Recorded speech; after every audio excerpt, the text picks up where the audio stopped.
Hello, thanks for coming back to the Performance Mindset Show. Today, I'm joined by Andy Storch, who happens to be a personal friend of mine and in part inspired me to have this podcast. But he is an author, keynote speaker, personal brand strategist, podcaster, and his most recent book is Own Your Brand, Own Your Career. And he's helped thousands of professionals worldwide build international reputations that unlock opportunities and shape careers. And we're going to talk about brand ownership today and how it shows up in business and life. Welcome to the show. Amy, thank you so much for having me on. It's so awesome to be here. We've known each other for a number of years. We did a podcast conversation years ago, and here we are in 2026, still going. I love it. Nobody please Google that. That was like 10 years ago in cringe. I'm just kidding. It was fun. It was good. It was a lot.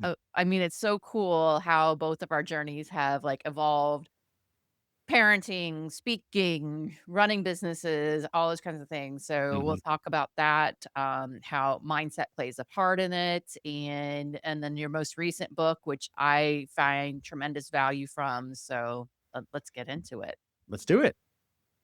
So, why do you think personal brand matters more than ever?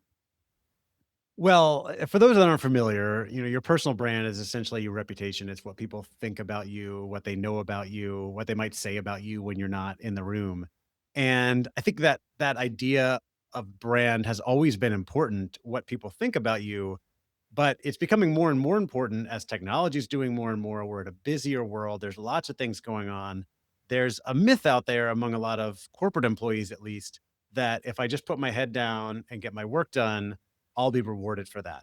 And that does work out for some people, but the truth is, and I've interviewed tons and tons of corporate leaders and professionals and heard the stories and know that this is the truth out there, that it's not just about the work you do. That's kind of the table stakes, but who knows about the work that you're doing? Who knows about your skills and your capabilities and your accomplishments? And it's not easy to go and build that brand, but I've heard stories from leaders who had trouble getting people promoted because they had no brand, no reputation. People didn't know about them. And it's about being thoughtful about how you're showing up and how you might be perceived. And like I said, in this busy, highly competitive, highly technological world, this idea of building a personal brand to stand out and be known for who you are, what you're capable of, becomes more and more important. Self-awareness is the foundation to owning your career, to owning your personal brand, to owning your future, setting yourself up for future success. When I run workshops on personal brand, or like the one I did yesterday was about the 5 things you can be doing to set yourself up for future success. Using self-reflection to build self-awareness is always the foundation. It's the start, because the more you know yourself, the more you can be confident in who you are and start to be intentional with the brand that you're building. So I like to have people think about or make time for self-reflection, which is really just, sitting down in a quiet place with a notebook and a cup of coffee or a tea, ideally with no distractions, and having 15 or 20 minutes to write some things, some reflections about your career, who you are, how you got to where you are, what you love about it, what you don't like about your career right now.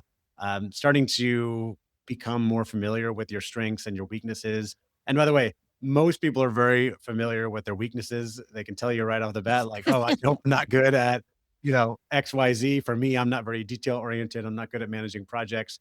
But a lot of people don't embrace their strengths because they just assume that, if I'm good at something, probably everybody else is good at it. But it's not true. No matter who you are, everybody has strengths and things that people admire you for. So listening to that feedback and getting to know your strengths so that you can build more of a career and a brand around those things. And then also getting clear on your values, the things that you care about, your energizers, things that Mm. that light you up, and really just who you are. One of the questions I ask people, it's in the book, it's on our we have a digital workbook as well on our website that has Mm. all questions and exercises that you can get by going to ownyourbrandbook.com. You just put in your email and you get this workbook sent to you. One of the questions I do in there is just to write down the words "I am" with a space, and then write down as many things or ways that you identify as following that, right? So, for example, I am a son, a brother, a husband, a father, or easy. I'm also an author, a speaker. a cyclist, an athlete, a friend. And then you can go on and on and on. You don't have to be world class at something. You're say an outdoors woman, a mountain person, a beach person, a person of faith, like, add in all the things that you identify as to help get to know yourself. And then the next question to ask is, what do I want to be known for? I know who I am today. What do I want to be known for in my organization, out in the marketplace, on LinkedIn, wherever it may be? What do I want to be known for? Which is essentially, what do you want your reputation to be? What do you want people to think about you when they think of you? Right. And or how would you want people to introduce you in meetings? Right. Like, you gave a very nice introduction of me earlier. We've known each other for several years. We've followed each other on social media. So we know a decent amount about each other. And you want other people to know certain things about you. So for me, I've said that, I want to be known as energetic, inspiring, motivational, helpful, kind, generous, things like that, right? I also want to be known as a father, as adventurous, as fun, etc. I've had clients tell me they want to be known as hardworking, as reliable, as high integrity, as an expert. Someone yesterday told me they want to be known as experimental, or someone else said, I want to be known as strategic, or I want to be known as innovative. So think of the things you want to be known for, and you can also add, like, I want to be known as an expert in commercial real estate. I want to be known as an expert in AI, whatever it may be, people development. And then you can start, once you establish that, which may change over time, you can start asking the question on a regular basis, am I showing up in alignment with that brand? Right? I said I want to be known as strategic. And this week I was pretty reactionary to stuff. I didn't really stop and think about the strategy. Or for me, I said I want to be known as generous, helpful, and kind. A couple people this week reached out and asked me for help, and I ignored them, or I turned them down because I said I was too busy. It's fine. We all have, lots of things going on. But if my brand is about being generous and helpful, I'm going to make sure that I'm living in alignment with that. Same with the person that, saying I want to be known as reliable. Hey, are you getting stuff done? Right. So you can check in with yourself. And you can also do this as a team exercise as well. I did this with a team yesterday. Like I said, I was working with, to ask, hey, what do we want to be known for as a team inside our organization or with clients we work with?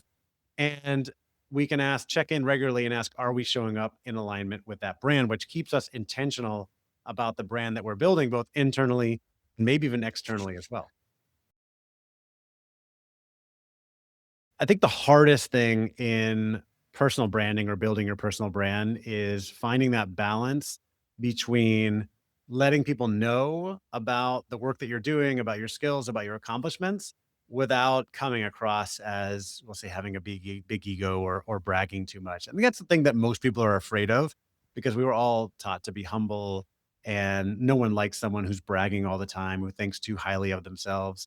And that's true, right? So we do have to balance that. I often joke that, because I've been, building a brand, sharing content online for many years now, that I've become very good at the humble brag, which is hey, look at this thing that I did, and I'm so humbled and honored that I got a chance to do it, right? That sort of thing. It's become like a joke in some circles, but I bring it up because I think there is a bit of an intentionality to it, to say that it's it's great to be proud of the work that you do and the things that you accomplish and the things that as long as you give credit to other people when they deserve it, as long as you remember that there's still more to learn, that you're probably not the world's foremost expert on it, that, you always could get better.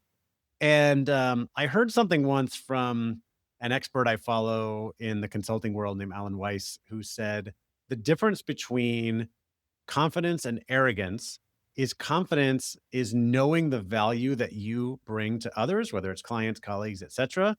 Arrogance is thinking that you have nothing else to learn, right? And so I remember that a lot and use that with people, because I think it really resonates with people that it's okay to be confident in who you are and the value you bring, as long as you remember that you still have more to learn. And I think we all know there's not many people out there who really think that they know all of it, but most people know, like, okay, I've accomplished a lot, and I still have more that I can learn in this area. But it's okay. It's great to be proud of the work that you've done. And another thing that you can be doing if you want to start building a brand online, sharing online, It's just sharing your journey and like, here's the things that I've been learning, right? Here's the things that I've been trying, and here's what's worked, and here's what hasn't. Here's an article I read recently. Here's a podcast interview I listened to. Here's a book I read, and I've seen you do these things really well, Amy, sharing, part of your journey and the things that you've been doing both in business and on the personal side as well, parenting, fitness, all that sort of stuff.